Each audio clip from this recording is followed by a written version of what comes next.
बीदर जिले में आमजन की सुरक्षा व अपराधियों पर नजर रखने के मद्देनजर बीदर जिला पुलिस कार्यालय में सीसीटीवी कमांड एवं कंट्रोल सेंटर का Karnataka cabinet minister for forest and ecology and Bidar incharge minister Ishwar Khandre ने उद्घाटन किया। इस अवसर पर बीदर दक्षिण के विधायक डॉ शैलेंद्र बेलदाड़े, बीदर जिला कांग्रेस के अध्यक्ष व बूढ़ा चेयरमैन बसवराज जापशेट्टी और बीदर नगर निगम के अध्यक्ष मोहम्मद गौस, बीदर एसपी प्रदीप गुंटी, बीदर जिले के अन्य पुलिस अधिकारी उपस्थित थे। इस अवसर पर उन्होंने कहा कि सीसीटीवी एक तकनीकी तत्व है जो बीदर जिले में जनता की सुरक्षा और सुरक्षा के लिए और जिले में कानून व्यवस्था बनाए रखने, आपराधिक मामलों की जांच करने और अपराधियों पर नजर रखने के लिए महत्वपूर्ण जानकारी सुझाव प्रदान करता है। इस संबंध में केकेआरडी तकनीकी युग में बीदर जिले में एससीपीटीआई सेफ्टी कक्ष का प्रभावी ढंग से उपयोग कर रहा है। विधि और जिला प्रभारी मंत्री के अनुदान के तहत बीदर शहर और जिले में महत्वपूर्ण सीमा स्थानों पर 20 स्वचालित नंबर प्लेट पहचान ANPR प्रकार के सीसीटीवी कैमरे और 16 फेस रिकॉग्निशन एफआर प्रकार के सीसीटीवी कैमरे कुल 36 कैमरे लगाए गए हैं। उनकी निगरानी के लिए बीदर जिला पुलिस अधीक्षक के कार्यालय में एक सीसीटीवी कमांड और कंट्रोल सेंटर स्थापित किया गया है। केपी न्यूज के कैमरामैन महेश टिक्की का कवरेज। देश विदेश और स्थानीय समाचारों के लिए देखते रहिए आपका अपना चैनल केपी न्यूज 24/7। अधिक जानकारी के लिए चैनल को लाइक, शेयर और सब्सक्राइब जरूर करें। अपघातಗಳಾಗಲಿ ಅಥವಾ ಕಳುವಾಗಲಿ ದರೋಡೆ ಆಗಲಿ ಅಥವಾ ಇವತ್ತು ಯಾವುದೇ ರೀತಿಯಲ್ಲಿ ಮರ್ಡರ್ಗಳಾಗಲಿ ಇಂಥದ್ದೇನೇ ಇವೆಲ್ಲವನ್ನು ತಡಿಲಿಕ್ಕೆ ಇದು ಸಹಾಯಕ ಆಗ್ತದೆ। ಆ ಕಾರಣಕ್ಕಾಗಿ ನಾನು ನನ್ನ ಪರವಾಗಿ ಎಲ್ಲರ ಪರವಾಗಿ ಪೊಲೀಸ್ ಇಲಾಖೆಗೆ, ವರಿಷ್ಠಾಧಿಕಾರಿಯವರಿಗೆ ಎಲ್ಲರಿಗೆ ಅಭಿನಂದನೆಗಳನ್ನು ಸಲ್ಲಿಸುತ್ತಾ ಸಾರ್ವಜನಿಕರು ಧೈರ್ಯದಿಂದ ಇವತ್ತು ಬೀದರ್ ಜಿಲ್ಲೆಯಲ್ಲಿ ವ್ಯಾಪಾರ ಮಾಡುವಂಥದ್ದಿರ್ಬೋದು ಅಥವಾ ಇನ್ನಿತರ ಕೆಲಸ ಕಾರ್ಯಗಳು ಮಾಡಬೇಕು। ಇವತ್ತು ಕಾನೂನು ಸುವ್ಯವಸ್ಥೆ ಕಾಪಾಡುವಂಥದ್ದು, ಅವರಿಗೆ ರಕ್ಷಣೆ ಕೊಡುವಂಥದ್ದು ಇದೆಲ್ಲ ನಮ್ಮ ಸರ್ಕಾರದ ಜವಾಬ್ದಾರಿ ಇದೆ। ಆ ಜವಾಬ್ದಾರಿ ನಿಷ್ಠೆಯಿಂದ ಪ್ರಾಮಾಣಿಕತೆಯಿಂದ ಮಾಡ್ತೀವಿ ಅನ್ನುವಂಥ ಒಂದು ಭರವಸೆಯನ್ನು ನಾನು ಸರ್ಕಾರದ ಪರವಾಗಿ ನನ್ನ ಪರವಾಗಿ ಕೊಡಲಿಕ್ಕೆ ಇಷ್ಟಪಡ್ತೀನಿ। 36 ಕ್ಯಾಮ್ರಾಸ್ಗಳಿದ್ದಾವೆ ಇಲ್ಲಿ। ಇನ್ನು ನಾನೊಂದು ಸೂಚನೆ ಕೊಟ್ಟಿದ್ದೇನೆ ಪೊಲೀಸ್ ವರಿಷ್ಠಾಧಿಕಾರಿ, ಬೀದರ್ ಜಿಲ್ಲೆ ಗಡಿ ಭಾಗದಲ್ಲಿರುವಂಥ ಒಂದು ಜಿಲ್ಲೆ, ಒಂದು ಕಡೆ ತೆಲಂಗಾಣ ಬರ್ತದೆ, ಒಂದು ಕಡೆ ಮಹಾರಾಷ್ಟ್ರ ಬರ್ತದೆ।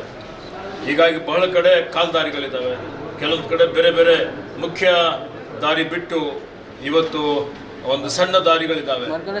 ಇವೆಲ್ಲವನ್ನು ಬರೀ 36 ಕ್ಯಾಮ್ರಾ ಅಲ್ಲ, ಇಡೀ ಜಿಲ್ಲೆ ಕವರ್ ಮಾಡುವಂಥ ರೀತಿಯಲ್ಲಿ ಇವತ್ತು ಇದು ನಿಯಂತ್ರಣ ಮಾಡುವಂಥದ್ದು, ಒಂದೇ ಕಡೆ ಕೂತ್ಕೊಂಡು ನಿಯಂತ್ರಣ ಮಾಡಲಿಕ್ಕೂ ಸಾಧ್ಯತೆ ಇದೆ। ಅದನ್ನು ಮಾಡಬೇಕು ಅನ್ನುವಂಥ ಮಾತನ್ನು ಹೇಳಿದ್ದೇನೆ। ಈಗಾಗಲೇ ಇವತ್ತು ಪೊಲೀಸರು ಅದರ ಬಗ್ಗೆ ವರಿಷ್ಠಾಧಿಕಾರಿಗಳು ಕ್ರಮವನ್ನು ತೆಗೆದುಕೊಂಡು ಐತಿಹಾಸಿಕವಾದಂಥ ಒಂದು ಬಜೆಟ್ ಇವತ್ತು ನೋಡಿ ಬೀದರ್ನಲ್ಲಿ ಕ್ಯಾನ್ಸರ್ ಪತ್ತೆ ಮಾಡುವಂಥದ್ದಕ್ಕೆ ಪ್ರಾರಂಭ ಮಾಡಬೇಕು ಅಂತ ಹೇಳಿ ಇವತ್ತು ಅದಕ್ಕೆ ಅನುದಾನ ಮೀಸಲಿಡಲಾಗಿದೆ। ರಾಜ್ಯದಲ್ಲಿ ಎಲ್ಲ ಮಕ್ಕಳಿಗೆ ಬಾಳೆಹಣ್ಣು ಮತ್ತು ಇವತ್ತು ಮೊಟ್ಟೆ ಕೊಟ್ಟು ಸದೃಢ ಕರ್ನಾಟಕ ನಿರ್ಮಾಣ ಮಾಡಲಿಕ್ಕೆ ಇದು ಸಹಕಾರಿ ಆಗ್ತದೆ। ಕಲ್ಯಾಣ ಕರ್ನಾಟಕಕ್ಕೆ ಹೆಚ್ಚಿನ ಒಂದು 5,000 ಕೋಟಿ ಅನುದಾನ ಇವತ್ತು ಮೀಸಲಿಡಲಾಗಿದ್ದಂಥದ್ದು ನೀವು ನೋಡಿದ್ದೀರಿ। ಕೊಟ್ಟ ಮಾತಿನಂತೆ ನಾವು ನಡೀತಾ ಇದ್ದೇವೆ। ಇದರಲ್ಲಿ ಶಿಕ್ಷಣಕ್ಕೆ ಹೆಚ್ಚಿನ ಆದ್ಯತೆ ಕೊಟ್ಟಿದ್ದೇವೆ। ಆರೋಗ್ಯದ ಕ್ಷೇತ್ರದಲ್ಲಿ ಆರೋಗ್ಯ ಸೂಚ್ಯಂಕ ಜಾಸ್ತಿ ಆಗಬೇಕು ಅಂತೇಳಿ, ವೃದ್ಧಿ ಆಗಬೇಕು ಅನ್ನುವಂಥ ದೃಷ್ಟಿಯಿಂದ ಸುಮಾರು 800 ಕೋಟಿ ರೂಪಾಯಿಯ ಈ ಭಾಗದಲ್ಲಿ ಪ್ರಾಥಮಿಕ ಆರೋಗ್ಯ ಕೇಂದ್ರ ಅಥವಾ ಸಮುದಾಯ ಆರೋಗ್ಯ ಕೇಂದ್ರ, ತಾಲೂಕು ಆರೋಗ್ಯ ಕೇಂದ್ರ, ಜಿಲ್ಲಾ ಆರೋಗ್ಯ ಕೇಂದ್ರ ಅದಕ್ಕೆ ಮೇಲ್ದರ್ಜೆಗೇರಿಸುವಂಥದ್ದು, ಒಳ್ಳೆ ಉತ್ತಮವಾದಂಥ ಆರೋಗ್ಯ ನಮ್ಮ ಜನರಿಗೆ ಕೊಡುವಂಥದ್ದಕ್ಕೆ ಇವತ್ತು ಬಜೆಟ್ನಲ್ಲಿ ನಾವು ಘೋಷಣೆಯನ್ನು ಮಾಡಿದ್ದೇವೆ। 10 ಹಲವಾರು ಯೋಜನೆಗಳು ಇವತ್ತು ಆಯವ್ಯಯದಲ್ಲಿ ಬಂದಿದೆ। ಆಯವ್ಯಯದಲ್ಲಿ ಬರದೇ ಇರುವಂಥದ್ದು ಸಹಿತ ನಾವೆಲ್ಲ ಮಾಡ್ತಾ ಇದ್ದೇವೆ। ಹೀಗಾಗಿ ಬೀದರ್ ಜಿಲ್ಲೆ ಅಭಿವೃದ್ಧಿ ಪಥದತ್ತ ಹೋಗ್ತಾ ಇದೆ, ನಿಮಗೆಲ್ಲ ಗೊತ್ತಿದೆ। ನಾನು ಹೇಳಿದ್ದೆ, ಈಗ ಇವತ್ತು ನಾಗರಿಕ ವಿಮಾನಯಾನ ಪ್ರಾರಂಭ ಮಾಡ್ತೀವಿ ಅಂತ ಹೇಳಿ ಈಗಾಗಲೇ ನಿನ್ನೆಯಿಂದ ಬುಕಿಂಗ್ ಪ್ರಾರಂಭ ಆಗಿದೆ। ಏಪ್ರಿಲ್ 15ಕ್ಕೆ ಪ್ರಾರಂಭ ಮಾಡ್ತೀವಿ ಅಂತ ಹೇಳಿ ಸ್ಟಾರ್ ಏರ್ಲೈನ್ಸ್ ಅವರು ಹೇಳಿದ್ದಾರೆ। ನಿರಂತರವಾಗಿ ಅವ್ರ ಸಂಪರ್ಕದಲ್ಲೂ ನಾವಿರ್ತೀವಿ। ಜಿಲ್ಲಾಡಳಿತ ಸಂಕೀರ್ಣ ಮಾಡ್ತೀವಿ ಅಂತ ಹೇಳಿದ್ದೇವೆ। 8 ದಿವಸದೊಳಗಾಗಿ ಟೆಂಡರ್ ಆಗ್ತಾ ಇದೆ, ಮತ್ತೆ 1-1.5 ತಿಂಗಳಲ್ಲಿ ಆ ಕಾಮಗಾರಿನ ಇವತ್ತು ಇಲ್ಲಿ ನಾವು ಪ್ರಾರಂಭ ಮಾಡ್ತೇವೆ। ಹಾಲ್ಕಿ ಮತ್ತು ಔರಾದ್ನ 500 ಕೋಟಿ ರೂಪಾಯಿ ಕೆರೆ ತುಂಬುವಂಥ ಒಂದು ಯೋಜನೆ, ಲಿಫ್ಟ್ ಇರಿಗೇಷನ್ ಯೋಜನೆ, ಅದು ಅಂತಿಮ ಹಂತದಲ್ಲಿದೆ। ಅದನ್ನು ಈಗ 1 ತಿಂಗಳ ಒಳಗಾಗಿ ಟೆಂಡರ್ ಮಾಡಿ ಆ ಕಾಮಗಾರಿಯನ್ನು ಪ್ರಾರಂಭ ಆಗ್ತದೆ। ಆದರೆ ಹಿಂದೆ ಭಾರತೀಯ ಜನತಾ ಪಕ್ಷದ ಸರ್ಕಾರ ಇದ್ದಾಗ ಒಂದೇ ಒಂದು ಕಾಮಗಾರಿ ಆಗಿಲ್ಲ। ಜಿಲ್ಲೆಗೆ ಅವಮಾನ ಅಂತ ಹೇಳಿಕೆ ಬಯಸ್ತಾರೆ। ಇಂಥ ಕೆಳಮಟ್ಟದ ಹೇಳಿಕೆಗಳು ಇವತ್ತು ಕೊಡುವಂಥದ್ದು ಆತ್ಮಾವಲೋಕನ ಮಾಡಿಕೊಳ್ಳಬೇಕು। ಮಾಧ್ಯಮದವ್ರು ಕೇಳಬೇಕು ಅವರಿಗೆ ಆ ರೀತಿ ಈಗಲಾದರೂ ಸುಧಾರಣೆ ಮಾಡಿಕೊಳ್ಳಿ ಅನ್ನುವಂಥ ಮಾತನ್ನು ಹೇಳಿಕೆ ಬಯಸ್ತಾರೆ। ಹಿಂದೂಗಳ ಹೆಣ್ಮಕ್ಳು ಬಡವರಿದ್ದಾರೆ, ಅವರಿಗೆ ಯಾಕೆ ಸವಲತ್ತು ಸಿಕ್ಕಿಲ್ಲ? ಮುಸ್ಲಿಂ ಎಲ್ಲರಿಗೆ ಸವಲತ್ತು ಕೊಟ್ಟಿದ್ದೇವೆ। 2,000 ರೂಪಾಯಿ ಯಾವುದಾದ್ರೂ ಒಂದು ಸಮುದಾಯ ಕೊಟ್ಟಿದ್ದೇವೆ। 2,000 ರೂಪಾಯಿ ಇವತ್ತು ಬಸ್ ಫ್ರೀ ಮಾಡಿದ್ದೇವೆ, ಒಂದು ಸಮುದಾಯಕ್ಕೆ ಮಾಡಿದ್ದೇವೆ। ಇವತ್ತು ಕರೆಂಟ್ ಫ್ರೀ ಮಾಡಿದ್ದೇವೆ, ಒಂದು ಸಮುದಾಯಕ್ಕೆ ಮಾಡಿದ್ದೇವೆ। ನಾನೇ ಸಾವಿರಾರು ಜನರಿಗೆ ಮನೆ ಕೊಟ್ಟಿದ್ದೇನೆ। ಬೇರೆ ಸಮುದಾಯದವ್ರು ಮನೆ ಕೊಟ್ಟಿಲ್ವಾ? ಅಕ್ಕಿ ಕೊಟ್ಟಿದ್ದೇವೆ, ಕೊಟ್ಟಿಲ್ಲ.